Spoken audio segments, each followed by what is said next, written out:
بعد أعوذ بالله من الشيطان الرجيم بسم الله الرحمن الرحيم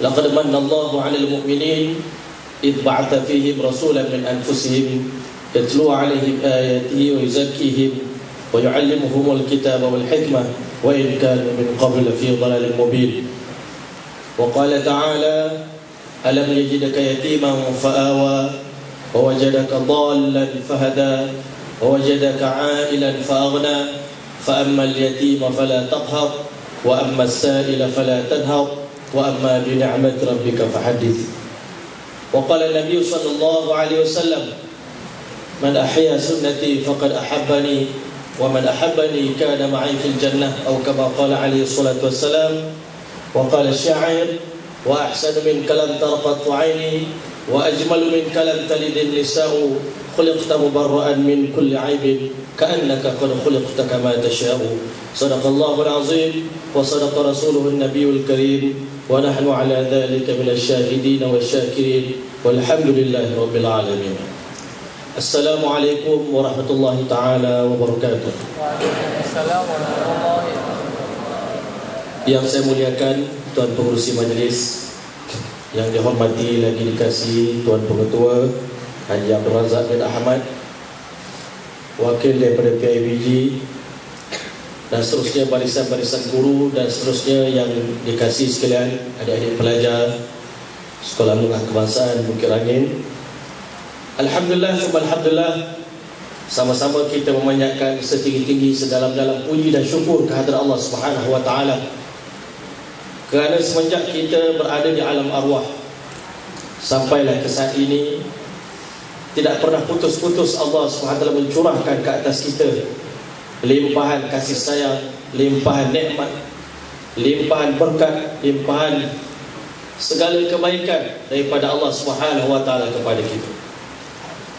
Dan di antara sekian banyak nikmat yang Allah SWT kurniakan kepada manusia, tidak ada satu nikmat yang lebih besar daripada nikmat kelahiran Nabi kita Muhammad sallallahu alaihi wasallam, yang mana dengan kelahiran baginda sallallahu alaihi wasallam Allah Subhanahu wa taala telah mengubah landscape alam dunia ini, landscape global ini yang mana sebelum kelahiran Nabi kita, sebelum kedatangan baginda sallallahu alaihi wasallam, manusia benar-benar berada dalam kejahilan, di dalam kebodohan, di dalam kesyirikan, di dalam kemuncak daripada segala kemaksiatan dan kedurhakaan kepada Allah Subhanahu wa taala. Di saat itu Azazil selaku makhluk yang pernah bersumpah di hadapan Allah Subhanahu wa taala, la amla'anna jahannama minal jinnati wan nasi ajma'in, aku berazam untuk memenuhkan neraka jahanam di kalangan manusia dan jin. Tetapi dengan kelahiran Nabi kita Muhammad sallallahu alaihi wasallam, Allah beritahu fa anqadhakum minha, Allah Subhanahu wa taala selamatkan kamu semua daripada api neraka Allah Subhanahu wa taala. Kerana itulah Allah Subhanahu wa taala sebut dalam Al-Quran, laqad manallahu 'alal mu'minin, demi sesungguhnya kami benar-benar menganugerahkan anugerah satu nikmat yang sangat besar kepada setiap orang beriman kepada Allah Subhanahu wa taala. Idh ba'atha fihim rasulan min anfusihim, di ketika mana Allah Subhanahu wa taala melahirkan di kalangan mereka itu satu orang rasul yang lahir di kalangan mereka, yatlu alaihim ayati wa yuzakkihim. Kedatangan Nabi kita ke dunia yang pertama memperkenalkan manusia kepada kebesaran dan keagungan Allah Subhanahu wa taala.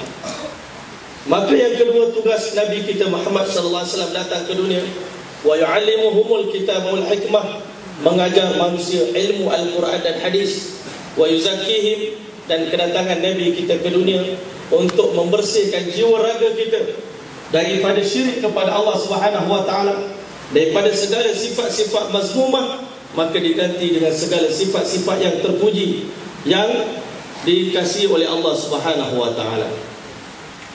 Adik-adik yang dimuliakan oleh Allah Subhanahu wa taala, ketika mana Nabi sallallahu alaihi wasallam, Allah Subhanahu wa taala letakkan baginda sallallahu alaihi wasallam di dalam perut ibunya.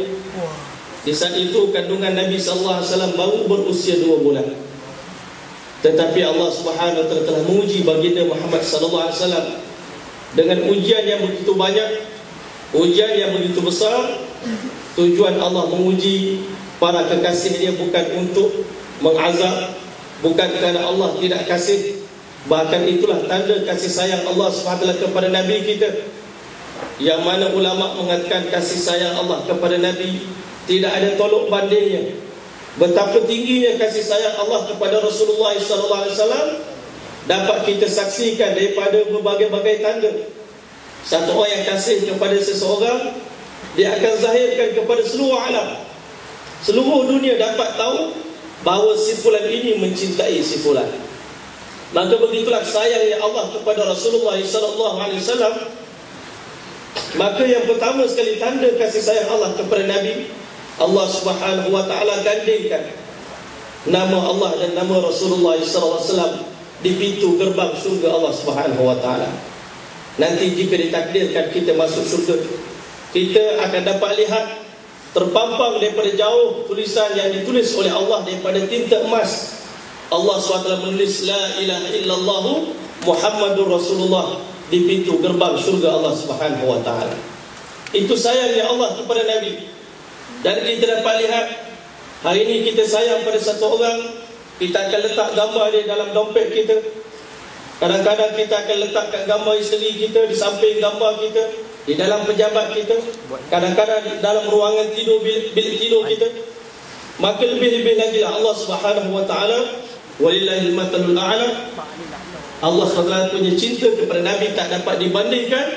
Kali itu kita dapat lihat Allah Subhanahu wa taala merakamkan beberapa tempat nama Nabi kita Muhammad SAW dalam Al-Quran. Sebagai contoh, hari ini mungkin kita selalu tiap minggu, pagi tadi pun hari Jumaat kita baca surah Yasin. Tapi tahukah kita Yasin itu adalah nama Nabi kita Muhammad SAW? Mengapa Allah letakkan nama Yasin di surah yang dinamakan sebagai hati Quran? Itulah lambang cinta yang sebenar Allah kepada Nabi kita Muhammad SAW. Allah panggil Nabi kita Muhammad dengan panggilan manja, dengan nama timbangan. Ulama kata tak pernah Allah panggil nama Ya Muhammad di dalam Al-Quran, melainkan Allah akan panggil nama panggilan Nabi kita Muhammad SAW. Allah juga panggil Nabi Muhammad dalam Quran, Taha ma anzalna alaika al-Quran litashqa. Wahai Taha, kami tidak turunkan Al-Quran kepada kamu untuk menyusahkan kamu. Yasin wal Quranil Hakim.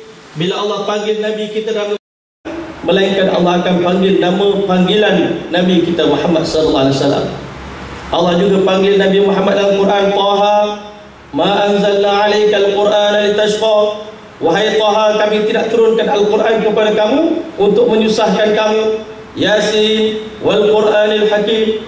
Bila Allah panggil Nabi kita dalam Al-Quran, Allah panggil Ya ayyuhal muzammil, wa ya ayyuhal mudaththir, ya ayyuhal rasul, ya ayyuhan nabi. Begitu kasih dan cinta Allah kepada Nabi kita Muhammad, Allah panggil Nabi kita dengan panggilan nama-nama yang manja untuk melambangkan betapa sayangnya Allah kepada Nabi kita Muhammad SAW. Dan ulama juga mengatakan dalam Al-Quran kita akan dapat lihat betapa hebatnya layanan Allah kepada Nabi kita Muhammad SAW. Sebentar tadi di dalam surat Duha kita dah dapat lihat dalam, kita dah baca surah Alam Nashrah Laka Sadrak. Ulama telah buat perbandingan Nabi Allah Musa AS ketika mana nak pergi berdakwah kepada Fir'aun, dia tubuh badan dia merasa gemetar, hati dia rasa gelisah, tak tenang. Akhirnya dia telah mengangkat tangan berdoa kepada Allah, Rabbi syrah li sadri wa yassir li amri wa hlul 'uqdatam min lisani yafqahu qawli. Ya Allah, lapangkanlah dada aku supaya lidah aku lancar fasih untuk bercakap. Biasanya manusia ni kalau hati dah gugup, lidah tak terungkap perkataan untuk kita sampaikan kepada manusia. Tetapi untuk Nabi kita Muhammad SAW, tanpa berdoa kepada Allah, Allah SWT janji untukmu wahai Muhammad, Alam nashrah laka sadrak. Bukankah kami yang telah melapangkan dada kamu wahai Muhammad SAW? Nabi Musa AS pada satu kali ketika mana Allah SWT jemput beliau untuk menerima penganugerahan kitab Taurat, tetapi syaratnya kamu kena bawa bersama dengan kamu 70 orang wali-wali, orang yang paling rapat dengan Allah, yang paling hebat amalannya. kamu bawa bersama dengan kamu ke Gunung Tursina. Di sana kita akan berjumpa dan insya-Allah aku akan anugerahkan kepada kamu kitab Taurat. Maka bila mendengar pelawaan daripada Allah Subhanahu wa taala, apa berlaku? Nabi Musa AS memang satu orang nabi yang dipanggil Kalimullah, orang yang boleh bercakap secara langsung dengan Allah Subhanahu wa taala. Maka setelah sekian lama dia menanggung rindu untuk bercakap, berbual mesra dengan Allah, satu benda yang mengasyikkan dapat bercakap dengan Allah. Bila dapat pelawaan daripada Allah Subhanahu wa taala, terus Nabi Musa AS iklankan kepada 70 orang wali-wali di kalangan Bani Israel, kamu semua buatlah persiapan, tapi saya kena pergi dulu, saya kena bergerak dulu untuk berjumpa dengan Allah Subhanahu wa taala. Bergegas Nabi Allah Musa AS naik kuda, dengan memacu kuda selaju-lajunya untuk sampai di depan Allah, tergopoh-gopoh datang ke Gunung Tursina. Sehingga Allah SWT bertanya kepada Musa AS, ma a'jalaka an qaumika ya Musa, apa yang menyebabkan kamu begitu tergesa-gesa sehingga kamu tinggalkan 70 orang kaum kamu di belakang kamu? Sepatutnya aku perintahkan kamu datang bersama dengan mereka, tetapi hari ini kamu datang bersendirian, mengapa? Maka dijawab oleh Musa AS, wa ajiltu ilaika rabbi litarda, aku buat semua ini wahai Allah supaya bila kau panggil aku untuk bertemu denganmu ya Allah, aku datang cepat-cepat. Tujuannya tidak lain dan tidak bukan supaya aku mendapat keredaan daripada-Mu ya Allah. Nabi Musa AS terpaksa bertungkus lumus untuk dapat redha Allah, tetapi untuk Nabi kita Muhammad SAW tak perlu bertungkus lumus. Allah Subhanahu wa taala mengatakan, wala sawfa yu'tika rabbuka fatarda, demi sesungguhnya Tuhan kamu akan bagi dan bagi dan bagi segala permohonan dan permintaan kamu, harapan kamu akan kami tunaikan, akan kami lunaskan, sehingga bukan kami yang redha kepada kamu, tetapi engkau yang redha kepada kami wahai Muhammad sallallahu alaihi wasallam. Untuk nabi-nabi yang lain, ulama buat perbandingan. Allah SWT puji mereka dalam Quran. Allah bagi salam kepada mereka, salamun ala Musa wa Harun, salamun ala Ilyasin, salamun ala Ibrahim. Tetapi untuk baginda sallallahu alaihi wasallam, Allah ubah ayat daripada perkataan salamun ala Muhammad, tetapi Allah Subhanahu wa taala nak beritahu kepada kita dengan firman-Nya, innallaha wa malaikatahu yusalluna 'alan nabi ya ayyuhalladzina amanu sallu 'alaihi wa sallimu taslima. Sesungguhnya Allah Subhanahu wa taala, Allah memulakan amalan selawat ini. Ulama kata Allah suruh kita bersolat tapi Allah tidak bersolat. Allah suruh kita berpuasa tapi Allah tidak berpuasa. Tetapi untuk berselawat kepada Nabi kita Muhammad sallallahu alaihi wasallam, sebelum Allah perintahkan kita berselawat, Allah telah memulakan selawat sejak azali lagi. Tak dapat kita tentukan tarikh bila. Sejak bila Allah mula berselawat kepada Nabi kita Muhammad sallallahu alaihi wasallam, yang mana bila satu orang mendapat selawat daripada Allah Subhanahu wa taala, sudah tentulah orang terpaling istimewa dan dia akan terselamat daripada segala malapetaka dan musibah yang akan melanda manusia dalam kehidupan dunia ini. Maka Allah Subhanahu wa taala telah nyatakan, innallaha, sesungguhnya Allah sendiri, dan bukan sekadar Allah sahaja yang berselawat kepada Nabi kita Muhammad sallallahu alaihi wasallam, bahkan Allah perintahkan seluruh para malaikat yang berada di samping arasy Allah, di sekeliling arasy, bilangan mereka 70,000 orang para malaikat pada setiap masa bertawaf di sekeliling Baitul Ma'mur, dan bahkan sekalian malaikat-malaikat daripada langit yang pertama sampai langit yang ketujuh, dan bahkan para malaikat yang di saat ini sedang berkumpul bersama dengan kita dalam majlis ini pun, mereka diperintahkan oleh Allah untuk berselawat kepada Nabi kita Muhammad sallallahu alaihi wasallam. Jadi kalaulah seandainya kita selaku umat lupa untuk berselawat kepada Nabi kita Muhammad sallallahu alaihi wasallam, sebenarnya Nabi tidak ada sedikit pun kerugian apa-apa. Nabi kita Muhammad dah dapat selawat daripada Allah, dah dapat selawat daripada para malaikat. Sedikit pun Nabi tidak perlu selawat daripada umat, tetapi selawat daripada kita ini membuktikan betapa kita berterima kasih dengan Nabi kita Muhammad sallallahu alaihi wasallam, yang mana beliau tidak pernah kenal kepada kita. Dia tidak ada hubungan darah dengan kita. Kita bukan keturunan Arab, kita tidak ada hubungan kekeluargaan dengan Nabi, tetapi Nabi kita telah banyak berkorban, menangis, berlapar, berdahaga. Bahkan Nabi telah dipukul, dicaci, dimaki, semata-mata untuk melihat umat dia semua di kalangan kita semua selamat daripada azab Allah Subhanahu Wa Taala, dapat memasuki syurga Allah Subhanahu Wa Taala. Kan itulah Allah Subhanahu Wa Taala telah memerintahkan, ya ayyuhallazina amanu, wahai sekalian orang beriman, sallu alaihi wa sallimu taslima, hendaklah kamu berselawat dan hari-hari kena kirim salam kepada Rasulullah. Hari-hari kita kena sampaikan salam kita pada Nabi. Hari ini banyak kita SMS pada orang, hantar WhatsApp, hantar Facebook, Assalamualaikum. Tetapi ingatkah kita untuk memberi salam kepada Nabi kita Muhammad sallallahu alaihi wasallam? Siapa yang paling banyak berselawat kepada Nabi Muhammad sallallahu alaihi wasallam, orang itulah paling aula diberikan keutamaan di hari kiamat nanti untuk mendapat syafaat daripada Nabi kita Muhammad sallallahu alaihi wasallam. Itu kasih sayang Allah Subhanahu wa taala kepada Nabi kita Muhammad sallallahu alaihi wasallam. Maka sekarang kita lihat macam mana kasih sayang Nabi pula kepada kita. Adik-adik yang dimulakan oleh Allah Subhanahu wa taala, Nabi kita Muhammad sallallahu alaihi wasallam adalah satu orang manusia yang telah menjalani kehidupan dengan sebaik-baik kehidupan. Sebab itulah Allah SWT beritahu, walal akhiratu khairul laka minal ula, kehidupan kamu yang akan datang sentiasa lebih cemerlang, lebih baik daripada kehidupan pada hari ini. Maka Nabi kita Muhammad SAW berada dalam perut ibunya selama 2 bulan. Akhirnya apabila cukup 2 bulan, ayahnya baginda sallallahu alaihi wasallam telah pergi keluar negara, berbisnes, menjalankan perniagaan bersama dengan abang-abang dia, pergi ke negeri Syam. Dalam perjalanan balik singgah di rumah di perkampungan Bani Abdin Najjar. Maka di sana Abdullah telah ditimpa penyakit demam. Maka abang-abang dia mengatakan, tak apalah, biarlah adik kita yang bongsu ni tinggal di kampung ini, dia tidak akan meneruskan perjalanan bersama dengan kita, tetapi kita balik terlebih dahulu. Nanti bila dia dah sihat, insya-Allah kita akan ambil dia semula. Maka akhirnya abang-abang kepada Abdullah semua dah balik. Maka bila genap sebulan, mereka pun datang semula ke Madinah untuk mengambil adik bongsu mereka, bawa balik ke rumah. Ternyata alangkah terkejutnya abang-abang mereka, Abdul Haris dan sebagainya, bila mendengar berita bahawasanya Abdullah telah pun meninggal dunia. Ayah kepada Nabi kita Muhammad sallallahu alaihi wasallam, Nabi lahir ke dunia tidak sempat menatap wajah ayahnya sendiri. Maka dalam keadaan itulah ibu bonda baginda sallallahu alaihi wasallam, Aminah binti Wahab, telah bertarung, telah sendiri berjuang untuk terus hidup, untuk terus ceria bersama dengan kelahiran dia, dengan kandungan dia.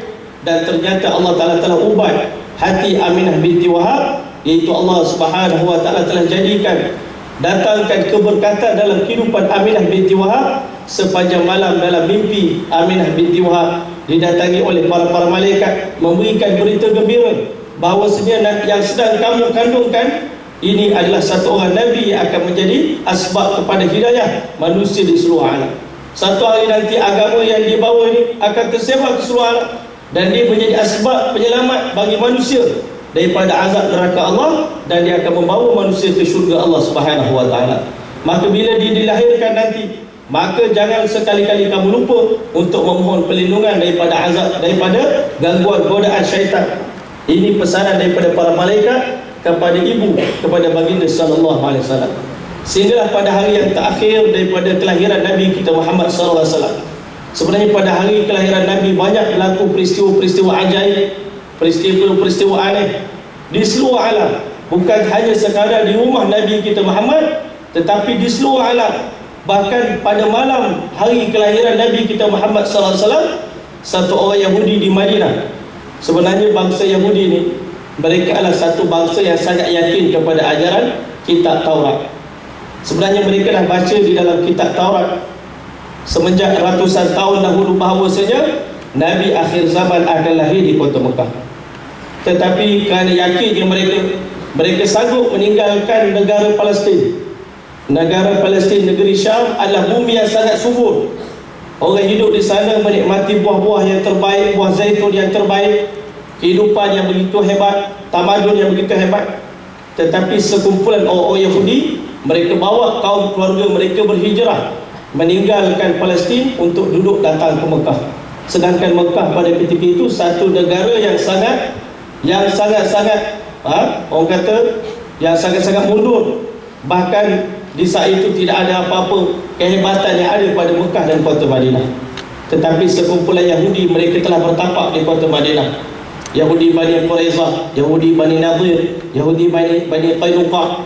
Mereka telah tinggalkan Palestin, duduk di Madinatul Munawwarah, satu tempat yang penuh dengan penyakit-penyakit, banyak virus. Di Madinah pada ketika itu, orang yang duduk di Madinah akan selalu terkena penyakit demam dan selesema. Dan sementara di Mekah lebih teruk lagi, suasana masyarakat jahiliyah terpaksa ditanggung oleh orang-orang Yahudi. Tetapi sebenarnya kedatangan mereka bukan untuk berniaga, tetapi mereka datang untuk menyelidik siapakah Nabi akhir zaman. Adakah dia lahir di kalangan bangsa kita? Kalau lahir di kalangan bangsa kita, insya-Allah kita akan dapat kemuliaan.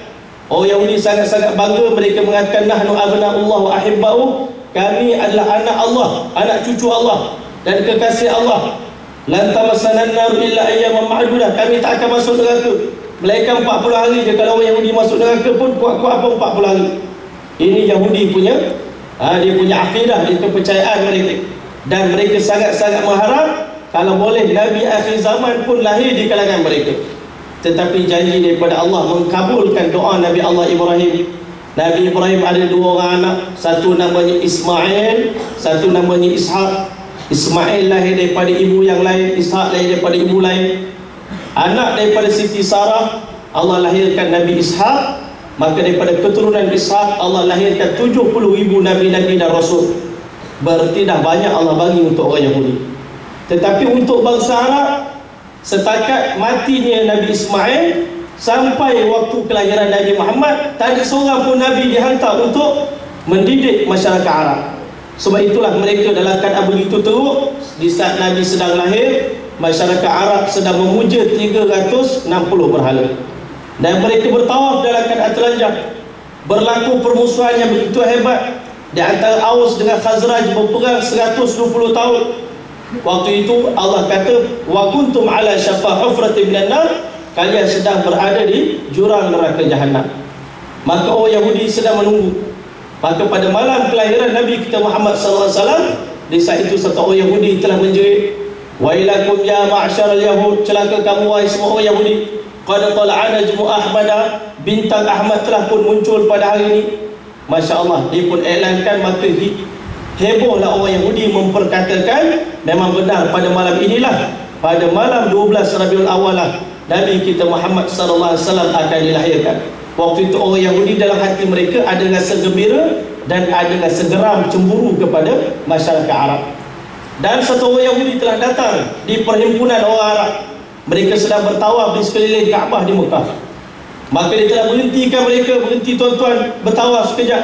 Saya nak bagi announcement, ada iklan penting. Apa dia? Pada malam ini insya-Allah Nabi akhir zaman yang kami tunggu-tunggu, yang kami nanti-nantikan. Dulu kamu Masya Allah orang Arab selalu bully kami, selalu rompak kedai kami, kami berniaga, kamu tak bayar hutang. Maka insya-Allah kalau Muhammad datang nanti, kami akan tawan kamu semua orang Arab ni, dan kami akan perangi kamu bersama dengan Muhammad sallallahu alaihi wasallam. Tetapi aku nak beritahu pada malam ini, satu peristiwa besar akan berlaku, iaitu Nabi akhir zaman akan lahir. Bagi orang Arab, kelahiran Nabi dengan tak lahir benda sama saja. Mereka tak kenal pun siapa Nabi Muhammad, tak pernah baca mana-mana kitab pun. Bagi orang Arab tidak ada sesuatu yang istimewa pun kelahiran Nabi Muhammad SAW pada ketika itu. Masya Allah. Orang Yahudi kata, sepatutnya kalau kami dapat nikmat ini, kami akan sangat berbangga. Kami lah orang yang paling bertuah. Tetapi kamu bangsa Arab tak happy pun dengan kelahiran Nabi kamu Muhammad SAW. Tetapi kalau Muhammad lahir pada esok pagi dengan sifat-sifat begini, insya-Allah tolong beritahu saya, panggil saya nak tengok macam mana budak tadi. Maka akhirnya pada setelah Nabi SAW dilahirkan, maka orang panggil Yahudi tadi untuk menatap wajah Rasulullah SAW. Maka bila dia minta izin nak masuk melihat bayi yang baru lahir, maka akhirnya bila dia belek belakang bahu Nabi SAW, sebelah kiri terdapat mohor khatamun nubuwah, cok kenabian. Maka di saat itu orang Yahudi telah menjerit letak Nabi SAW. Dia menjerit sekuat-kuat hati, akhirnya dia pun jatuh pingsan. Masya Allah, orang Arab kata pelik semua orang Yahudi kan. Tengok budak menjerit, lepas tu pingsan. ada kepatut. Maka di saat itulah bila mana dia terjaga daripada pensan, orang bertanya Masya Allah, apa yang dah berlaku? Dia kata Masya Allah, ruginya kamu bangsa Yahudi. Sesungguhnya mulai daripada hari ini silsilah kenabian telah berpindah daripada bangsa Yahudi, telah berpindah kepada bangsa Arab. Oleh itu kemuliaan bukan lagi untuk orang Yahudi, kerana penutup daripada pintu kenabian ini Allah SWT beri kepada bangsa Arab. Kerana ini janji daripada Allah, wahai sekalian orang Yahudi, kalian telah banyak mengguris perasaan kami, kalian telah banyak menyebabkan kami cemburu dengan perbuatan-perbuatan terkutuk yang kalian lakukan. Maka kerana itu kami berjanji untuk mencemburukan kamu dalam soal ini, iaitu kami akan lahirkan Nabi akhir zaman, bukan di kalangan bangsa kamu, tetapi di kalangan bangsa Arab yang kamu pandang lekeh, yang kamu pandang rendah kepada mereka. Selepas daripada ini kamu terpaksa mengikuti jejak langkah mereka, kamu terpaksa meninggikan, mendahulukan mereka dalam segala urusan dalam hidup kamu. Ini peristiwa yang berlaku pada malam kelahiran Nabi kita Muhammad SAW. Sementara di langit berlaku satu peristiwa yang ajaib, iaitu sebenarnya pada setiap malam syaitan Azazil bersama dengan jin-jin sekumpulan syaitan, setiap malam mereka akan naik ke langit untuk mendengar berita yang disampaikan oleh Allah kepada para malaikat. Dia curi-curi dengar. Syaitan itu kerja dia. Allah firman, bertitah apa-apa esok kamu buat ini, kamu buat ini, akan berlaku perkara sekian-sekian dalam dunia. Maka syaitan pergi curi-curi dengar. Bila dapat berita sensasi tadi, dia akan segera turun ke dunia, sampaikan kepada Tok Bomo dalam dunia. Maka Tok Bomo dapat berita paling awal sebelum orang lain dapat berita lagi. Maka manusia akan tanya, Masya Allah, Tok Bomo kita macam mana? Hujan kita ni boleh alih ke tak boleh alih? Ya? Banyak hari ni orang percaya kepada Bomo. Maka akhir Tok Bomo akan beritahu. Dan apa yang Tok Bomo beritahu, itulah yang berlaku. Maka akhirnya ramai manusia datang yakin kepada Tok Bomo. Tetapi pada malam kelahiran Nabi Muhammad SAW, satu perkara luar biasa berlaku. Selalu kami dengar-dengar, tak pernah ada malaikat menghalau kami, menyeksa kami, merotan kami dan sebagainya. Tetapi pada malam kelahiran Nabi kita Muhammad SAW, para malaikat telah meluncur syaitan-syaitan ini dengan tahi bintang. Sehingga bila terkena tahi bintang tadi, ada syaitan yang telah mati hangus, kehausan, ada yang terkena jadi sawan, ada yang jadi gila. Ini menyebabkan Azazil telah memerintahkan semua bala tentera dia, bertebaranlah kamu seluruh alam, cari apa sebab berlaku kejadian macam ni pada kita. Sebelum ni tak pernah berlaku. Akhirnya apa yang dilakukan? Mereka telah bergerak dan ternyata sekumpulan syaitan-syaitan yang telah sampai ke Madinah, ke Mekah, mereka telah mendapat berita tentang kelahiran Nabi akhir zaman. Bila Nabi akhir zaman lahir, syaitan bila dia dapat tahu, kalau kita selaku manusia biasa, kita tak nampak sebab apa syaitan kena menangis. Awak ni pendakwah senior, syaitan ni dia pendakwah senior. Dia mendakwah manusia masuk neraka ni daripada zaman Nabi Adam sampai waktu itu. Mana dah ribu-ribu tahun dia berdakwah. Sedangkan Nabi kita Muhammad SAW baru lahir. Lepas 40 tahun nanti baru memulakan dakwah. Tetapi Azazil begitu sekali risau dengan kelahiran Nabi Muhammad SAW. Dia menganggap hari ini aku telah gagal. Segala usaha aku sebelum ini, Azazil dah tersenyum bila tengok manusia. Masya Allah, semua manusia ni sedang dalam perangkap aku. Tunggu masa kalau dunia kiamat sekarang ni, insya Allah semua ni akan masuk neraka bersama dengan aku. Terlunas dia dendam kesumat aku kepada anak Adam. Tetapi bila mana lahirnya Nabi Muhammad, ulama mengatakan Azazil ni syaitan tak pernah menangis seumur hidup, melainkan 4 kali dia menangis. Ya, yang pertama ketika mana dia diusir daripada syurga ke dunia. Yang kedua ketika mana Allah SWT laknat dia. Allah laknat Azazil kerana tidak mentaati perintah Allah. Yang ketiga ketika mana Nabi SAW dilahirkan, Azazil menangis sambil guling-guling atas pasir, ditabur pasir atas kepala dia, dan dia menganggap hari ini aku telah gagal. Padahal 40 tahun lagi Nabi Muhammad akan mula berdakwah. Dan pada kali yang keempat Azazil menangis ketika mana Allah turunkan suratul Fatihah. Lepas daripada hari ini orang akan percaya surah Fatihah, tak percaya kepada mantra-mantra bomoh lagi lah. Ini yang berlaku pada hari kelahiran Nabi kita Muhammad SAW. Sementara di Parsi lebih hebat lagi. Waktu itu Raja Parsi tengah beradu, tengah tidur, tiba-tiba dalam tidur dia telah mendapat nightmare, dapat mimpi buruk, iaitu dia nampak sekumpulan kuda yang kurus mengejar kuda yang gemuk. Maka akhirnya Masya Allah, kuda yang kurus telah mengejar sehingga merentasi sungai Dajlah dan masuk ke dalam negara Parsi. Kuda kurus telah makan kuda-kuda yang gemuk. Masya Allah, ini satu mimpi yang sangat menakutkan, menggerunkan. Tiba-tiba tengah dia tidur, istana dia bergoyang, berlaku gempa bumi sehingga 14 batang menara besar-besar dalam istana telah runtuh.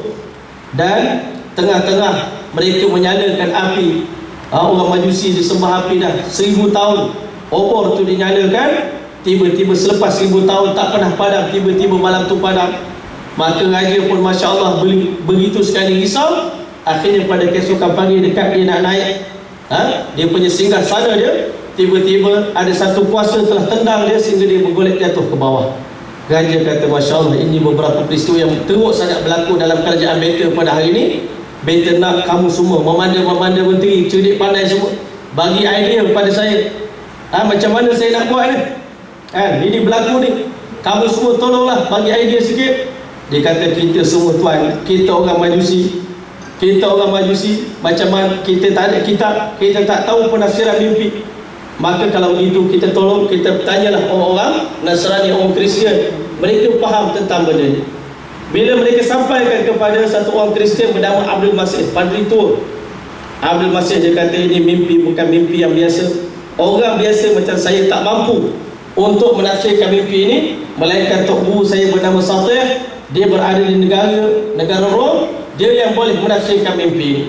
Maka adik-adik yang dimuliakan oleh Allah Subhanahu wa taala, akhirnya Satih Abdul Masih telah naik unta dia dan sampai berjumpa dengan tuan guru dia.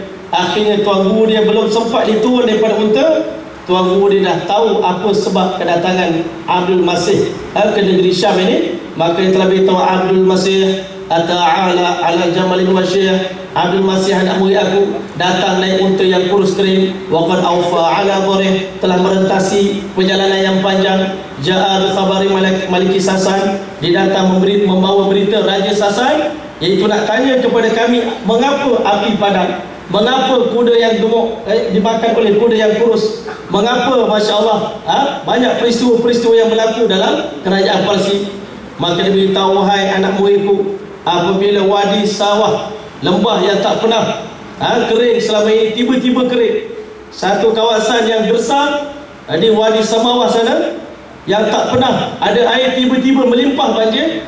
Dan apabila kamu dengar banyak orang baca Quran, di saat itu dikata kamu tak perlu datang berjumpa dengan aku, tetapi pergilah ke Mekah sana, kerana semuanya Nabi akhir zaman telah pun lahir. Kamu tak perlu tunggu lagi untuk beriman dengan Nabi kamu Muhammad sallallahu alaihi wasallam. Balik dapat satu berita. Sedangkan di rumah Nabi Muhammad sallallahu alaihi wasallam berkumpul 3 orang manusia di dalam bilik satu ruangan yang sangat gelap, di rumah yang sangat usang. Nabi Muhammad hanya lahir bertemankan beberapa buah pelita yang begitu malam. Tetapi pada malam tersebutlah Aminah merasakan begitu seronok. Biasa orang nak bersalin nervous, takut, tetapi Aminah Masya Allah rasa seronok, rasa bangga. Ditanya oleh Syifa, macam mana perasaan puan sekarang ni? Masya Allah sangat gembira. Dan ada ke dah rasa petanda-petanda nak lahir? Tak lagi. Tetapi akhirnya bila tiba waktu subuh, akhirnya Nabi Muhammad SAW pun lahir. Ulama kata lahirnya Nabi Muhammad bersama dengan nur, bersama dengan cahaya. Cahaya tersebut bukan sekadar bersama dengan tubuh badan Nabi, tetapi walaupun rumah Nabi gelap, kata ulama sirah, tetapi dengan cahaya tersebut rumah Nabi telah menjadi terang benderang, seperti disinari dengan cahaya lampu yang begitu terang. Dan bahkan cahaya tadi telah merebak, terpancar di langit macam mana bunga api. Akhirnya cahaya tadi telah masuk ke dalam istana Rom dan istana Raja Parsi, menandakan agama Islam yang Nabi bawa ini satu hari nanti akan masuk dalam istana-istana orang Kristian dan istana-istana orang Majusi. Sebab tu hari ini kita tak perlu terpikat dengan agama lain. Sebenarnya agama lain itu akan tiba satu hari nanti, mereka akan beriman pada Allah Subhanahu wa taala. Jadi adik-adik yang dimuliakan oleh Allah Subhanahu wa taala, setelah dilahirkan Nabi kita Muhammad SAW, panjang cerita kelahiran Nabi ini, tetapi dipendekkan cerita, Nabi kita Muhammad SAW dibesarkan oleh ibu dia Aminah binti Wahab dan kerana Nabi Muhammad satu orang yang sangat miskin. Waktu itu sistem persekolahan macam kita ni belum ada lagi. Tetapi yang kita pelik, Nabi Muhammad tak pernah masuk universiti, tak pernah ambil PhD macam kita. Tetapi Nabi Muhammad orang yang paling cemerlang dalam hidup di dunia ni. Bahkan bukan sekadar cemerlang untuk diri sendiri, tetapi Nabi kita Muhammad berjaya mengubah anak murid dia, para sahabat, daripada calon ahli neraka boleh jadi calon ahli surga. Sebab itu kalau kita sebut pada hari Ma'al Hijrah, kita seluruh Malaysia nak cari tokoh Ma'al Hijrah, kadang-kadang puas kita kena cari, kita kena menelusuri jejak-jejak orang nak jadi tokoh Ma'al Hijrah ni.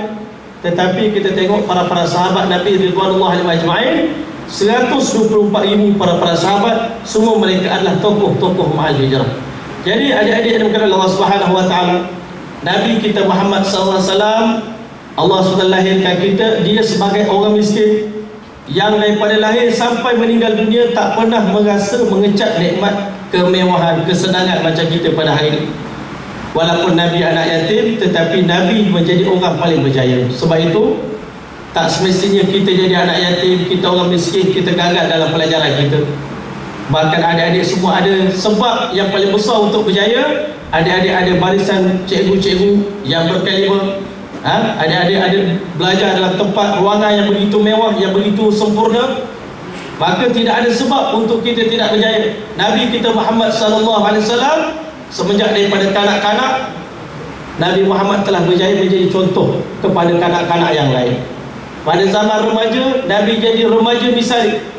Pada zaman dewasa, Nabi jadi orang dewasa yang misali, contoh. Dan ketika Nabi jadi Rasul, Nabi jadi Rasul al-Mithali, Rasul contoh sepanjang zaman. Kita lihat beberapa peristiwa pada zaman kanak-kanak Rasulullah SAW. Nabi Muhammad tak belajar macam kita secara formal, tetapi Nabi Muhammad belajar dengan pengalaman.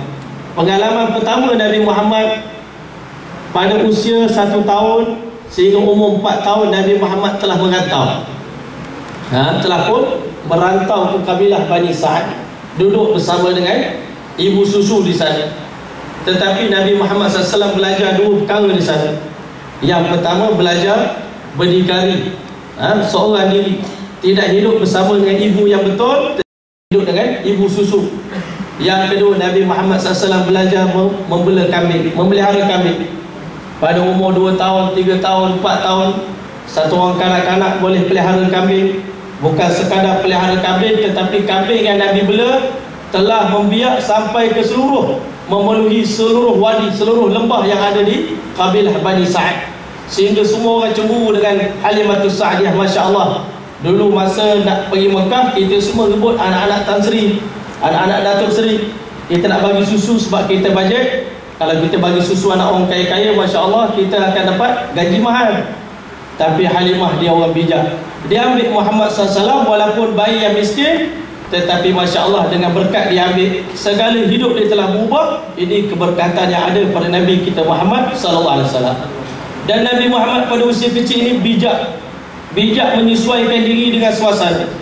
Hari ini kadang-kadang kita di sekolah dengan kawan-kawan semua tak masuk, kan? Dengan orang ni kita tak kawan, dengan orang ni kita tak kawan, dengan orang ni kita bergaduh.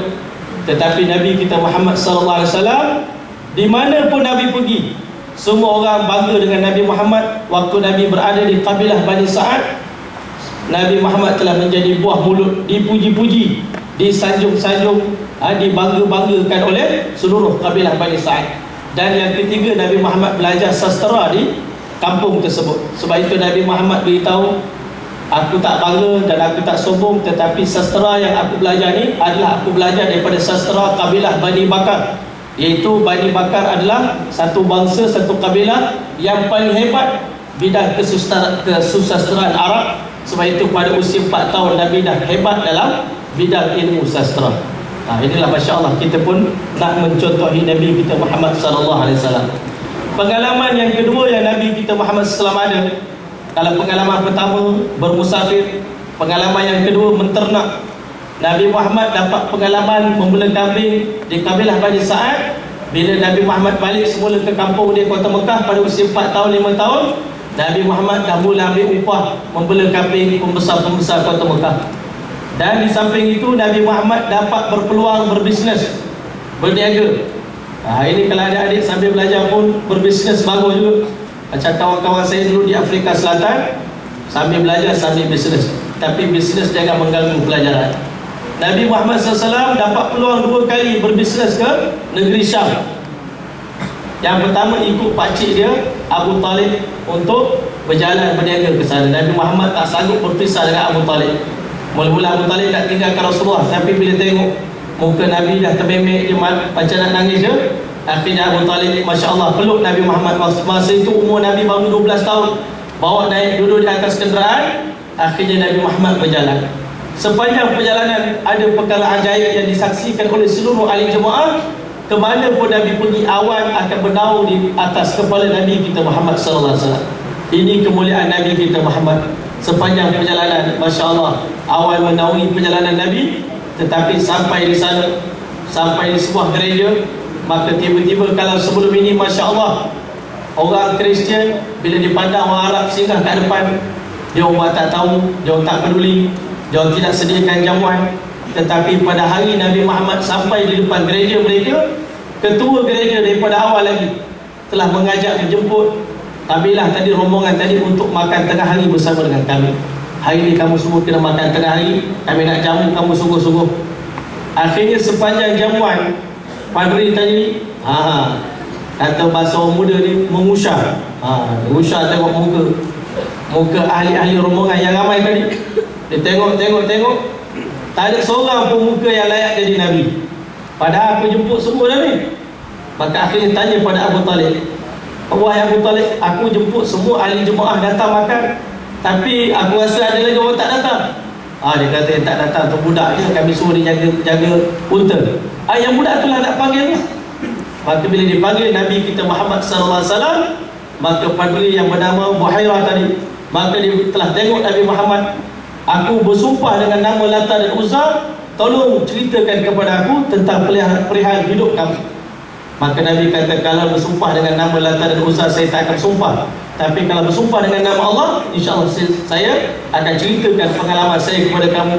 Akhirnya Masya Allah, Buhairah kata, kamu yang betul-betul Nabi akhir zaman, baliklah segera, jangan kamu ikut rombongan berniaga ni, kerana kami khawatir orang Yahudi sedang memburu kamu, mereka nak bunuh kamu wahai Muhammad SAW. Inilah perangai orang Yahudi.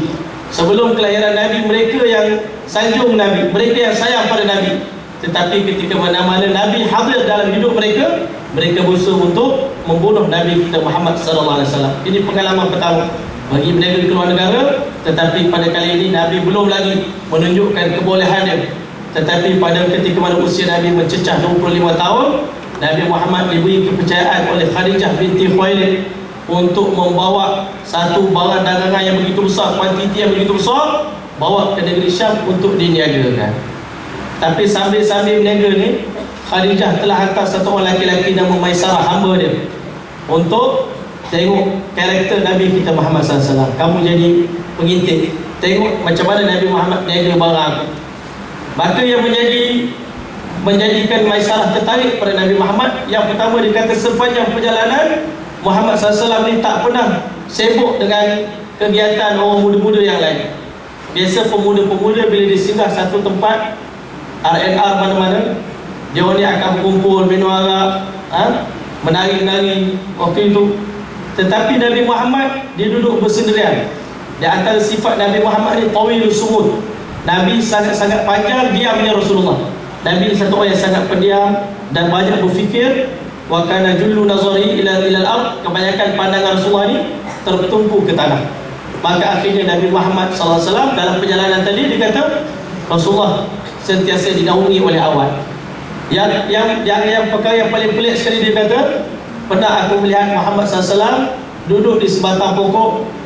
Biasanya dia kata bayang pokok ni berada di sana, tetapi bila Nabi Muhammad duduk di sini, bayang tersebut telah berpindah dan menaungi kepala Nabi Muhammad SAW. Masya Allah, ini kehebatan Rasulullah, ajaib. Dan sepatutnya kita semua bangga ada Nabi yang hebat macam Rasulullah, dan kita berusaha untuk mencontohi Nabi kita Muhammad SAW. Dan perkara yang kedua yang menarik perhatian Maisarah, macam mana Nabi berbisnes. Hari ini selalu kita kata berniaga itu sunnah Rasulullah. Tapi kita tak ambil macam mana cara Nabi berbisnes. Apa yang menyebabkan perniagaan Nabi itu menjadi begitu maju sekali? Nabi Muhammad dengan para sahabat ini dua-dua belajar. Penjual dengan pembeli, mereka dalam diri mereka dua-dua ada sifat pemurah.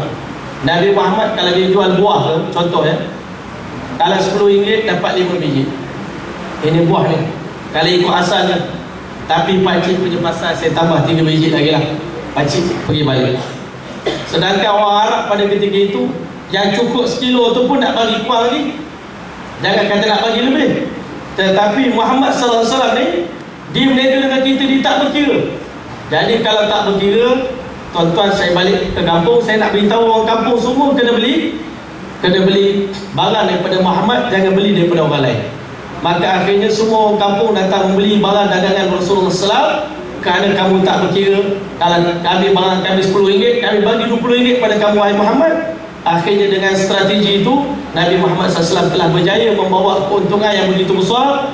Melihat keuntungan yang begitu besar, melihat kejujuran Nabi, akhirnya Khadijah binti Khuwailid, satu orang wanita jutawan, billionaire pada ketika itu, telah meminang Nabi kita Muhammad SAW. Dan Nabi Muhammad pada zaman remaja pula, Masya Allah, ada sikit lagi saya nak sambung. Pada zaman remaja Rasulullah SAW, Nabi Muhammad dah pernah buat beberapa perkara yang besar. Salah satu daripadanya, Nabi Muhammad pernah jadi sukarelawan. Ini waktu banjir ni, patutnya kita semua ni bukan sekadar melihat, tetapi kita juga ada azam untuk jadi sukarelawan. Paling tidak satu ahad boleh membantu. Pernah berlaku banjir di Mekah pada ketika itu sehingga meruntuhkan Kaabah. Kaabah, sebahagian dinding Kaabah telah runtuh. Maka di saat itu orang Mekah ni, geng-geng Pak Arab, abu-abu ni, semua bermesyuarat apa yang kita nak buat dengan Kaabah ni dah runtuh ni. Kita nak sambung balik ke ataupun kita nak runtuhkan, kita buat baru. Maka semua orang Arab kata kalau kita runtuhkan Kaabah nanti kena bala daripada Allah.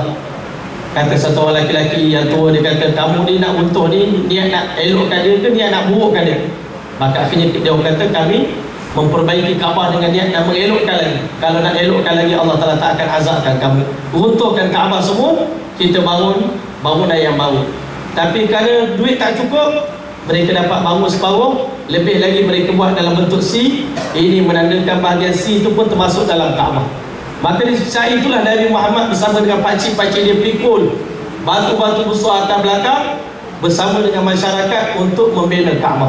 Sebab itulah hari ini Kaabah yang ada pada hari ini pun adalah salah satu daripada Kaabah, salah satu daripada peninggalan Nabi Muhammad yang pernah satu masa dulu bersama-sama dengan masyarakat Arab membina Kaabah bersama dengan pakcik-pakcik dia.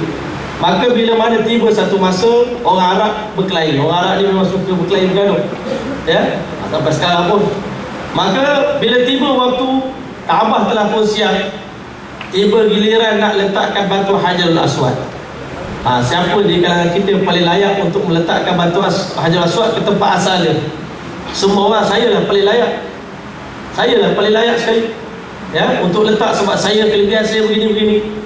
Kata dia orang lagi, kalau awak saya tak percaya. Awak ni depan orang je bagus, tapi belakang orang saya kenal awak sama. Kan? Semua di kalangan pembesar-pembesar ni saling tak percaya antara satu sama lain. Hampir-hampir berperang kerana nak berebut siapa yang akan meletakkan. Itu akan jadi sejarah tertulis.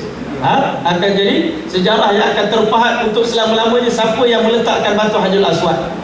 Akhirnya satu orang yang tua namanya Abu Umayyah bin Mughirah, dia kata ginilah cara nak menyelesaikan masalah, ini saja.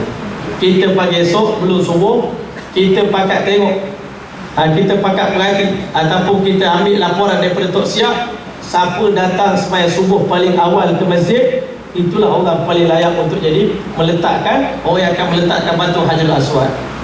Bila dia datang dalam pukul 4 pagi, 4:30 pagi, tengok orang paling awal datang sembahyang subuh adalah baginda Muhammad SAW.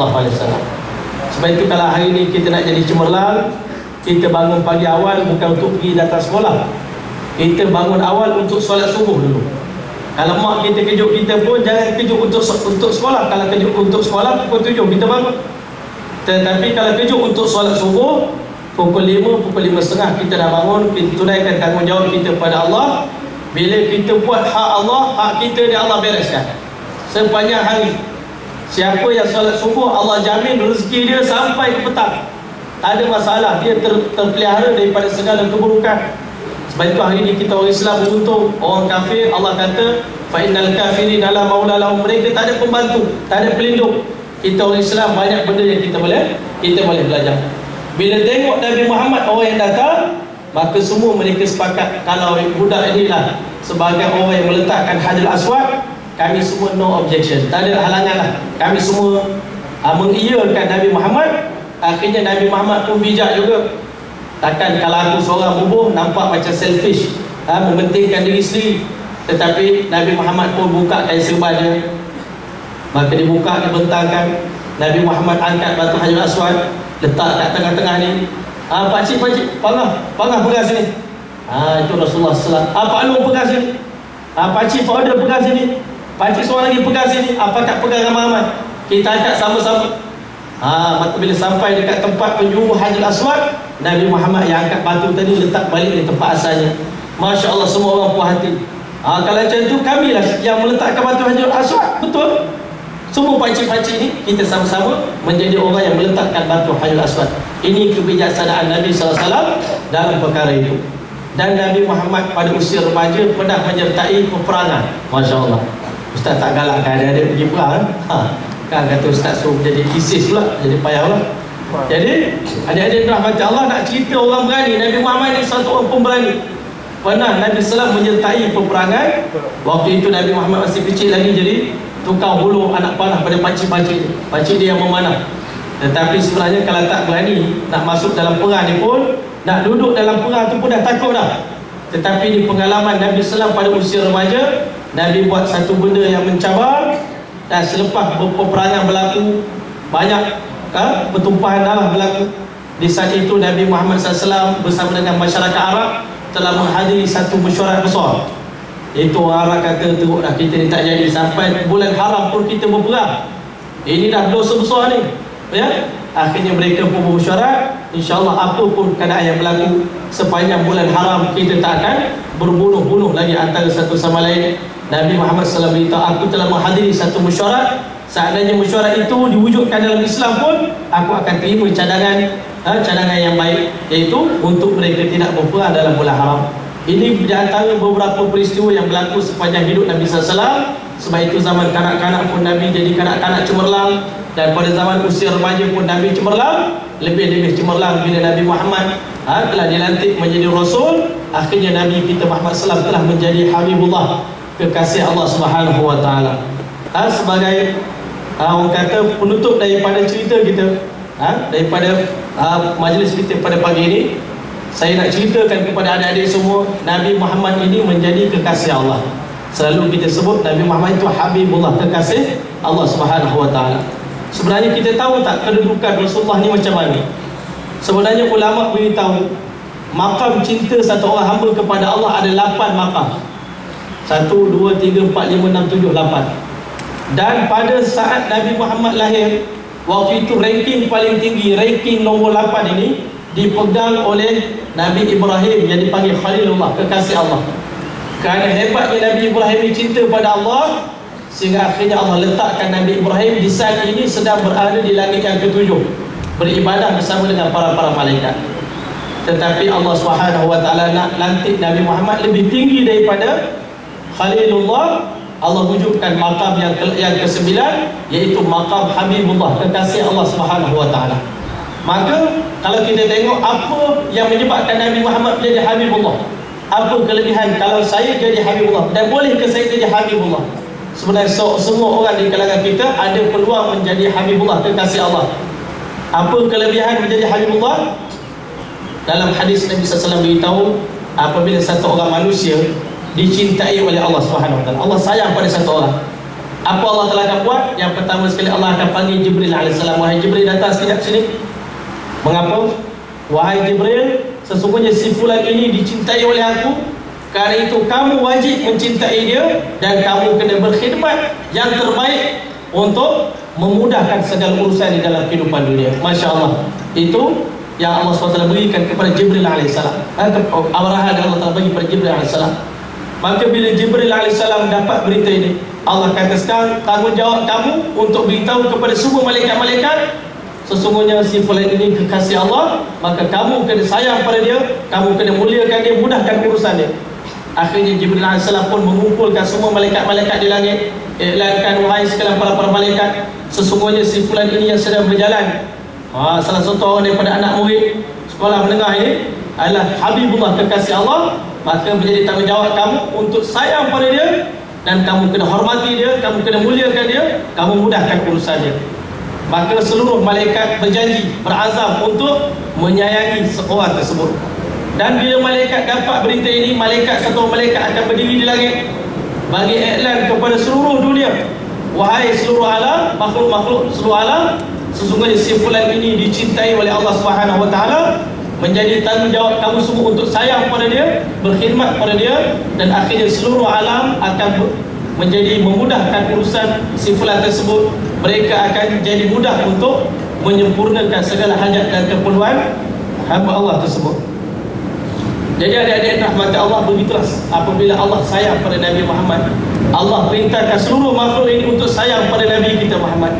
Sebab itu menjelang Nabi Muhammad nak menjadi Rasul, kemana pun Nabi pergi, di saat itu Nabi dengar suara orang bagi salam pada Rasulullah, tapi tak tampak di mana orangnya. Nabi pandang ke belakang, tak nampak orang, tapi dengar suara as-salatu wassalamu alaika ya Rasulullah, as-salatu wassalamu alaika ya Habibullah, sejahtera dan salam untuk kamu wahai Rasulullah, wahai kekasih Allah. Rupanya bila Nabi perhati, batu yang bagi salam pada Nabi, kadang-kadang pokok bagi salam pada Nabi, kerana cintanya mereka pada Rasulullah. Kita dah dengar cerita tangisan sebatang tamak, lah nyanyian Dakmi, macam mana pokok korma pun sayang pada Nabi, sehingga bila Nabi dah tak guna dia. Dulu mic ni saya guna, tapi bila kita tak guna, dia menangis kerana kita tak guna dia. Maka begitulah buah pokok korma. Sebelum ada mimbar, sebelum ada kursi, Nabi Muhammad bercakap berdiri macam saya ni, duduk tepi tiang, tiang tersebut. Tapi bila dah satu orang tukang kayu dah buat mimbar yang baru, Nabi dah tak guna dah. Macam kita bila dapat kereta baru, kereta lama tak pakai, kereta lama menangis. Masya Allah. Sebab apa? Orang ni dah tak nak pakai saya lagi dah, sedih dia. Akhirnya Nabi Muhammad SAW pujuk pokok korma tadi, InsyaAllah kamu akan menjadi sebatang korma yang akan Allah SWT tumbuhkan dalam syurga Allah Subhanahu Wa Taala. Maka akhirnya Nabi perintahkan sahabat untuk potong pokok korma tadi, tanamkan dia, letak dalam kain kapan, tanam dalam tanah. Akhirnya nanti dia akan tumbuh sebagai satu-satunya pokok tamar di dunia yang akan tumbuh di dalam surga Allah, kerana mereka sayang pada Rasulullah SAW. Jadi macam mana kita nak jadi kekasih Allah supaya Allah sayang pada kita? Nabi sayang pada kita. Nabi Muhammad jadi kekasih Allah kerana 3 sebab. Yang pertama, dalam seluruh makhluk yang ada dalam dunia ini, Nabi Muhammad orang paling kacak, orang paling handsome, paling lawa sekali. Nabi kita Muhammad SAW. Kalau siapa yang pernah menatap wajah Nabi SAW, tengok siapa pun dalam dunia ni, orang paling lelaki, aktor paling kacak di dunia pun, bagi saya tak lawa, tak handsome. Brad Pitt pun kalah. Itu kehansaman Nabi kita Muhammad SAW. Sebab itu satu hari satu orang sahabat, dia tengok bulan purnama sedang mengambang. Tengok bulan, tengok muka Nabi. Tengok bulan, tengok muka Nabi. Tengok bulan, ya Rasulullah, wajah Tuhan lebih berseri, lebih cantik daripada bulan purnama. Sebab itulah Sayyidina Hasan bin Thabit radhiyallahu anhu, dalam syair yang saya bacakan di awal tadi, dia telah bersyair, wa ahsanu min kalam taraqatu aini, mata saya seumur hidup tak pernah melihat satu orang manusia lebih cantik daripada kamu wahai Rasulullah. Wa ajmalu min kalam talidin nisa'u, tak ada mana-mana ibu yang pernah melahirkan satu orang bayi yang secomel kamu.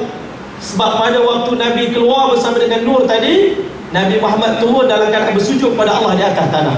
Waktu Nabi keluar daripada rahim ibu dia, maka bila diangkat oleh Ummu Aiman, pengasuh Nabi SAW, bila diangkat, Nabi Muhammad senyum muka dia pada Ummu Aiman. Nabi kata, yarhamukillah ya Ummu Aiman, semoga Allah merahmati kamu wahai Ummu Aiman. Terkejut Ummu Aiman tengok, yang pertama, tidak ada setitik darah pun melekat pada muka dan tubuh badan Nabi SAW, darah daripada ibu dia, darah wiladah. Dan yang kedua, Nabi Muhammad senyum dan boleh bercakap. Dan dalam riwayat menyebut Nabi Muhammad angkat tangan, tunjuk satu je, bukan satu Malaysia, ditunjuk satu, asyhadu an la ilaha illallah wa asyhadu anna Muhammadur Rasulullah. Nabi tunjukkan isyarat tauhid ke langit. Dan di saat itu Nabi Muhammad sallallahu alaihi wasallam, rupanya Nabi Muhammad lahir dalam keadaan sudah berkhatan. Ada riwayat kata Nabi berkhatan pada hari ke-7, tetapi Nabi Muhammad, ada riwayat kata Nabi sudah berkhatan. Tujuannya supaya tidak ada satu orang mudin pun dalam dunia ini memasang angan-angan untuk melihat perkara yang tak boleh dilihat daripada tubuh badan Nabi kita Muhammad sallallahu alaihi wasallam. Itu kemuliaan yang berlaku pada hari kelahiran Nabi kita Muhammad sallallahu alaihi wasallam. Sebab itu kita sangat bangga. Sayyidatina Aisyah pernah kata, aku pelik sangat tengok orang Mesir, tengok Nabi Yusuf handsome sikit pun dah boleh putus jari dah. Kita selalu dengar kisah Nabi Yusuf AS kerana terlalu lawa, isteri daripada raja dah jatuh cinta, syok kat Nabi Yusuf AS. Maka dia kata, apalah ni, karut sangat. Budak tu hampa pergi syok bawah.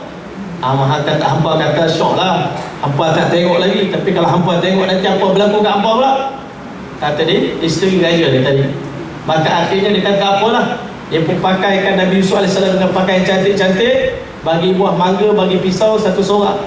Maka bila Masya Allah, bila tengok Nabi Yusuf lalu je di depan-depan isteri-isteri pembesar Mesir, tiba-tiba Masya Allah, macam budak-budak zaman sekarang bila tengok benda hebat, wow kan? Budak-budak sekarang, wow, saya tu very wonderful kan? Hebat Nabi Yusuf AS, lawa sangat sampai tak sedar potong jari. Terhiring jari masing-masing, tapi masih tak rasa sakit sebab tengok benda yang begitu cantik di depan mata mereka. Kata Aisyah, perempuan Mesir ni kecoh lebih. Mereka tak tengok lagi kekasih aku Nabi Muhammad. Kalau tengok Muhammad SAW, bukan potong jari, tapi terhiris hati dan perasaan wanita-wanita Madinah kalau mereka dapat tengok muka Rasulullah SAW. Sebab tu hari ni adik-adik, ada tak impian dalam hati kita? Kadang-kadang hari ni bila artis daripada luar datang, kita sanggup bayar beratus-ratus tiket nak pergi tengok, nak pergi tengok K-pop, nak pergi tengok macam-macam. Tetapi adakah dalam hati kita usaha yang kita buat, duit yang kita bayar untuk melihat wajah Rasulullah? Sebab siapa yang pernah menatap wajah Rasulullah dalam kehidupan dunia ini, berarti dia ada peluang mendapat syafaat Rasulullah di hari kiamat nanti.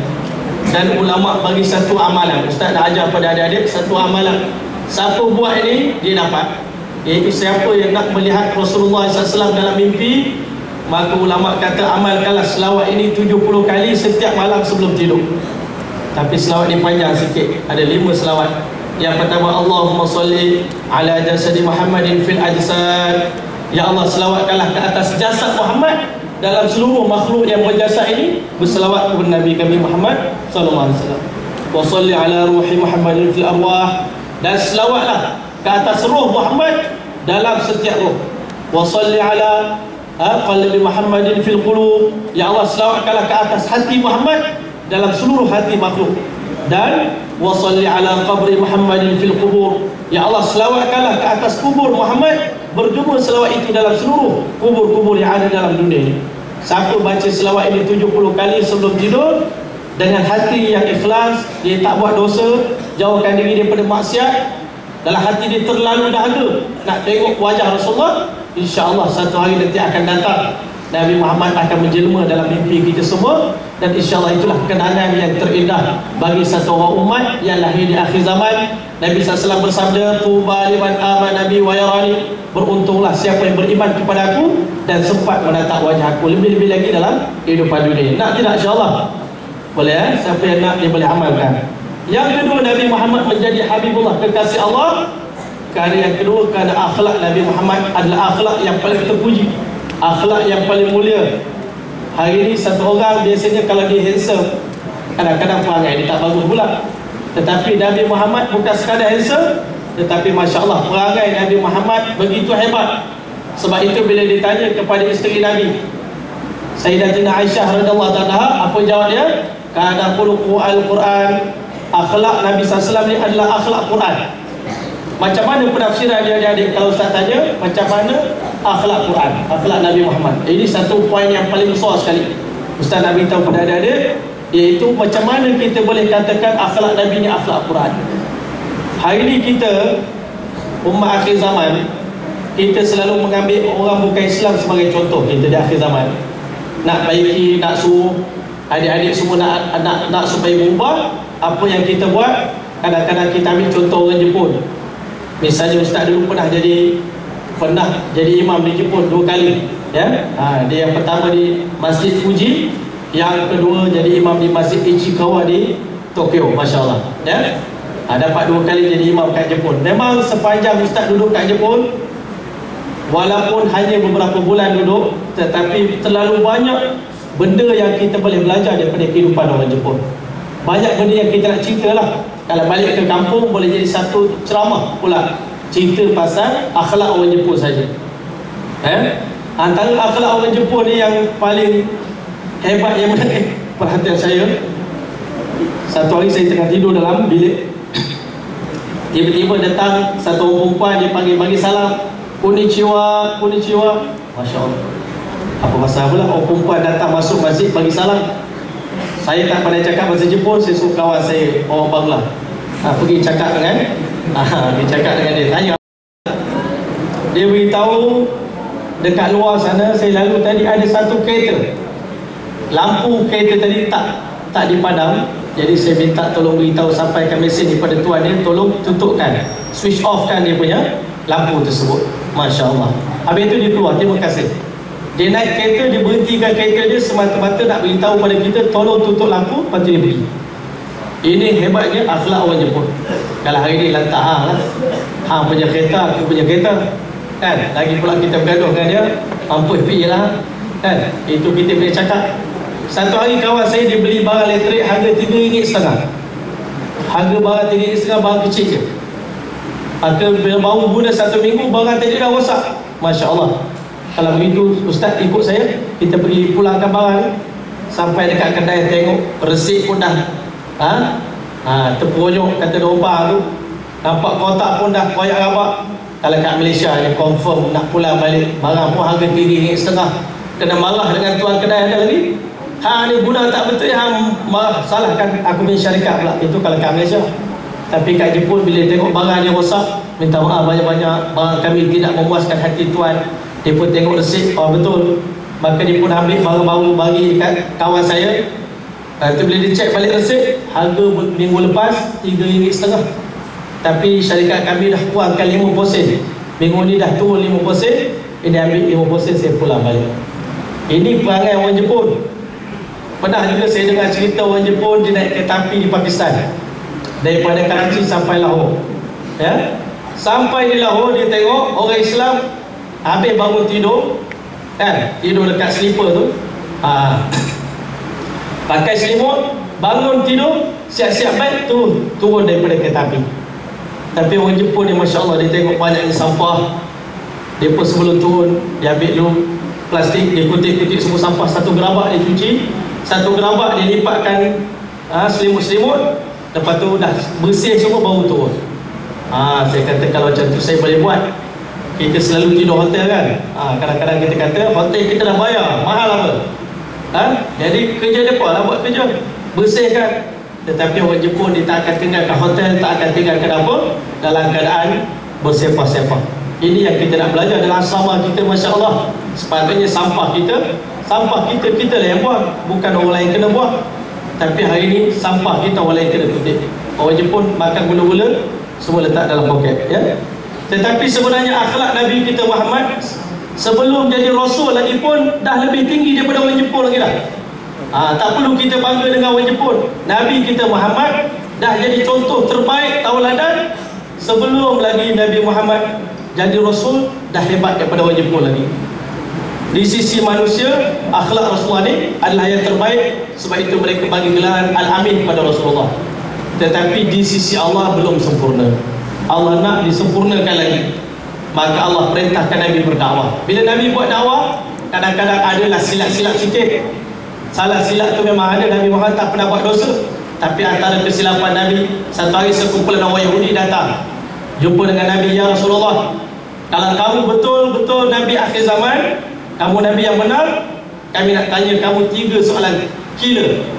Ini 3 soalan killer, perkara yang soalan yang paling rahsia sekali di kalangan orang Yahudi. Maka kami yakin kalau kamu bukan Nabi, confirm kamu tak dapat jawab soalan ini. Yang pertama, sikit lagi ada insya-Allah. Yang pertama, soalan pertama kami nak tanya, ceritakan kepada kami kisah Ashabul Kahfi. Sebab kisah ni bangsa lain tak tahu, bangsa Yahudi saja tahu. Ini top secret. Yang kedua, kami nak tanya kamu soalan tentang Zulkarnain. Wa yas'alunaka 'an Zulkarnain. Yang ketiga, soalan tentang roh. Wa yas'alunaka 'anil ruh. Mereka bertanya kepada kamu tentang roh. Nabi kata tak apalah, esok saya beritahu lah. Kalau Jibril datang jumpa saya beritahu. Tetapi Nabi lupa cakap insya-Allah. Cakap lupa cakap insya-Allah. Sebab tu Mahir Zain ingatkan adik, insya-Allah, insya-Allah, insya-Allah. Supaya semua benda kita nak cakap, Allah kata wala taqulanna li syai'in inni fa'ilun dzalika ghadan illa an yasha Allah. Nak buat apa-apa esok jangan cakap confirm, tapi cakap insya-Allah. Ya. Maka Nabi lupa cakap insya-Allah. Tiba-tiba tunggu 1 hari Jibril tak datang, 3 hari tak datang, seminggu tak datang, 2 minggu tak datang. Oh Yahudi kata, Muhammad betul-betul sikit, kamu ni betul ke mengaku jadi Nabi akhir zaman? Kata nak beritahu kat kami ni dah 2 minggu tak datang lagi. Akhirnya Allah Ta'ala tak nak malukan Rasulullah dan mulai insaf. Akhirnya bertaubat istighfar pada Allah. Akhirnya Allah pun datang Jibril AS, datang bagi wahyu pada Nabi. Alhamdulillah, kalau begitu kamu betul Nabi akhir zaman, tapi kami masih ada sebab tak nak beriman dengan kamu. Ini perangai orang Yahudi. Tapi kehebatan yang ada pada Rasulullah. Yang kedua, satu kali Nabi tengah berdakwah kepada kaum musyrikin, dan nampak gaya dah tertarik dah, ada attraction dah. Tiba-tiba tengah-tengah syok berdakwah, tiba-tiba Allah hantar kaum buta. Sebab tu dalam hidup kita ni kadang-kadang Allah hantar nak uji kita. Orang gila datang minta sedekah, penagih dadah datang minta sedekah, nak tengok reaksi kita. Masya Allah. Ya. Maka bila akhirnya datang Abdullah bin Maktum nak tanya soalan fiqh daripada Rasulullah. Ustaz tengah berceramah sedap-sedap macam ni, tiba-tiba datang satu anak murid nak tanya satu soalan. Cikgu, soalan apa? Soalan mudah je. Cikgu dia cakap, Masya Allah, tadi masa cikgu tengah duduk relax-relax lepak-lepak kat sana, kamu tak nak tanya. Ini Masya Allah, bila cikgu tengah mengajar ni, mula-mula nak angkat tangan nak tanya pula. Maka akhirnya Nabi Muhammad pun masam sikit muka. Kebetulan orang tadi orang buta, paling sikit muka. Alamak, leceh lah dia ni. Maka bila Nabi buat macam tu, perbuatan Allah tak suka. Allah pun terus hantar Jibril AS bagi wahyu. Abasa wa tawalla an ja'ahul a'ma. Masya Allah, amboi Muhammad no. Masam muka dia no, berpaling muka dia. Semata-mata yang datang tu adalah orang buta. Mungkin kalau datang tu orang hebat, mungkin dia akan bagi perhatian. Masya Allah, Allah tegur Nabi Muhammad. Akhirnya Nabi Muhammad pun pergi bergegas cari Abdullah bin Maktum, dah mengajuk dia. Masya Allah, salam dengan Abdullah bin Maktum, minta maaf banyak-banyak. Terima kasih kerana sebab awak Allah tegur saya. Masya Allah, saya minta maaf banyak-banyak. Nabi Muhammad itulah akhlak Nabi. Dan Nabi Muhammad baiki akhlak dia, mengikut kaedah Quran, mengikut anjuran Quran, sehingga akhirnya di sisi Allah tak ada sedikit pun ruangan yang kosong keburukan pada akhlak Nabi Muhammad, sehingga Allah bagi sijil, sertifikat akhlak yang terbaik kepada Rasulullah. Dalam surah Al-Qalam Allah kata, wa innaka la'ala khuluqin azim, kamu berada di atas akhlak yang paling mulia. Itulah pengiktirafan daripada Allah kepada Rasulullah. Sebab itu kalau kita ni adik-adik, yang pertama tadi nak jadi Habibullah, muka mesti handsome, maka kita memang kalah, tak dapat nak sama macam Rasulullah. Tetapi dari segi akhlak kita boleh tiru Nabi. Dan yang ketiga adalah mengapa Nabi jadi Habibullah, kerana Nabi ini begitu sekali hebat pengabdian Nabi kepada Allah. Hari ini kita makan 3 kali sehari pun kita lemah lagi nak sembahyang. Nabi Muhammad kadang-kadang dia pernah beritahu, walaqad atat alayya 30 yawman wa lailatan, pernah datang satu masa dalam hidup aku dengan Bilal 30 hari 30 malam tak ada makanan nak makan. Sebulan tak ada makanan, melainkan sejemput makanan, sejemput roti yang Bilal kepit celah ketiak. Makanan tu banyak tu je, itu makanan kami kongsi 2 orang. Tetapi bersyukurnya Nabi pada Allah Subhanahu Wa Taala. Apa Nabi buat? Nabi sembahyang tahajud sampai bengkak kaki. Isteri Nabi tegur, ya Rasulullah, lima tasna'u hadha, mengapa Tuan buat perkara ini, sedangkan Allah berjanji nak ampunkan dosa Tuan. Dosa semua dah ampun, tapi sembahyang kuat lagi, kenapa? Maka dia kata, afala uhibbu an akuna 'abdan syakura, salah ke kalau saya jadi hamba Allah yang bersyukur pada Allah Subhanahu Wa Taala. Itulah kehebatan Nabi kita yang kita nak tiru. InsyaAllah mudah-mudahan kita di akhir zaman sangat penting. Kerana hari ini umat Islam, mereka meninggalkan cara hidup Nabi dan mereka telah ambil cara hidup musuh-musuh Allah Subhanahu wa taala, yang orang Yahudi selepas Nabi SAW lahir, mereka telah buat perancangan macam mana selepas Muhammad wafat nanti kita akan bawa seluruh umat Islam ini jauh daripada cara hidup Nabi Muhammad, dan mereka akan terpengaruh dengan cara hidup kami. Mereka merasa bangga dengan cara hidup kami, dan akhirnya mereka akan meninggalkan cara hidup baginda Muhammad SAW. Sebab itulah di akhir zaman sangat penting kita menanamkan rasa cinta kita kepada Nabi Muhammad. Salah satu daripada amalan yang kita buat, alhamdulillah, Ustaz dapat bangga tengok adik-adik semua duduk dalam keadaan tenang. Beberapa jam kita duduk. Ini salah satu daripada bukti cinta adik-adik kepada Rasulullah SAW. Walaupun kita tak pernah melihat Nabi, tetapi ini janji daripada Allah dalam Quran, wa rafa'na laka zikrak. Kami berjanji kami akan julang nama kamu wahai Muhammad setinggi-tingginya, walaupun kamu sudah tidak bersama lagi dengan mereka. Tetapi yakinlah adik-adik semua, di saat ini Nabi teramat rindu untuk berjumpa dengan kita semua. Nabi kasih kepada kita. Pada satu hari Nabi tengah duduk dengan para sahabat. Di saat itulah Nabi SAW dengan nada yang mengeluh telah beritahu, la waditu anni laqitu ikhwani, bilakah tiba masanya aku dapat berjumpa dengan saudara-saudaraku. Padahal kita bukan saudara Nabi, tapi Nabi kata kita semua adalah saudara-saudara Rasulullah SAW. Sahabat Nabi Abu Bakar, Umar terkejut, ya Rasulullah, awalasna ikhwanuka ya Rasulullah, bukankah kami semua ni saudara Tuan? Kami duduk dengan Tuan, Tuan ingat orang lain, cemburulah kami, kata para sahabat. Maka Nabi SAW menjawab, antum ashabi, kamu semua adalah sahabat-sahabatku, bukan saudaraku, tetapi walakinna ikhwani humul ladzina amanu bi wa lam yarani. Yang aku maksudkan dengan saudaraku adalah umat aku yang beriman kepada aku tetapi tidak sempat menatap wajah aku, tetapi mereka berdikari membangun agama, menyebarkan Islam, mengamalkan agama Allah Subhanahu wa taala. Sebab itu Nabi terlalu cinta dan rindu kepada kita semua. Jadi untuk itulah sama-sama kita memperbanyakkan selawat, berazam seumur hidup kita untuk memperjuangkan agama Rasulullah, menghayati sunnah-sunnah Nabi SAW, dan insya-Allah mudah-mudahan kita akan bersua dengan baginda SAW di Telaga Al-Kausar. Dan di saat itu Nabi Muhammad akan peluk kita, akan cium kita semua, dan baginda SAW akan bagi kita minum air daripada Telaga Kausar, yang mana kata Rasulullah airnya sejernih warna perak. Dan di saat itu Allah sediakan cawan-cawan sebanyak bintang di langit supaya Nabi Muhammad dapat beri minum kepada umat dia. Siapa dapat minum air Telaga Kausar, kata Rasulullah, syurbatan la yazba'u ba'dahu abada, satu teguk yang mana siapa yang minum dia tidak akan merasa dahaga untuk selama-lamanya. Jadi untuk dapat minum air Telaga Kausar, kita berazam semua hidup kita insya-Allah untuk kita memperjuangkan agama Rasulullah, mempertahankan iman kita, mempertahankan sunnah Nabi kita Muhammad sallallahu alaihi wasallam insya-Allah. Saya sekian dulu apa yang kita nak kongsikan bersama tentang Maulidur Rasul. Mudah-mudahan Allah SWT beri taufik dan hidayah untuk kita dapat hayati, kita amalkan sampai insya-Allah.